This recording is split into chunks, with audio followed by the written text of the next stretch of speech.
जी हाँ दोस्तों, खेसारी लाल यादव के इस कारनामे से खेसारी लाल यादव को भरे स्टेज शो में माफ़ी मांगना पड़ा है। आखिर किससे मांगे खेसारी लाल यादव माफ़ी? सबसे पहले आप लोग पूरा वीडियो देखिए।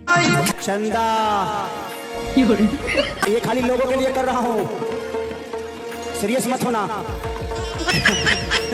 तो खेसारी लाल यादव ने किसी और से नहीं, अपने पत्नी चंदा देवी से माफ़ी मांगा है। खेसारी लाल यादव और काजल राघवानी के साथ ये रिलेशनशिप बार बार देखने को मिलता है जब जब दोनों साथ होते हैं। तो दोस्तों पूरा वीडियो अपलोड है स्टेज शो का, चैनल पे जाके देख सकते हैं। और आप लोग लगातार तैयार रहिएगा, धुआं धुआं होने वाला है, लगातार धमाका होने वाला है, क्योंकि खेसारी लाल यादव आगे हैं पुराने अंदाज में।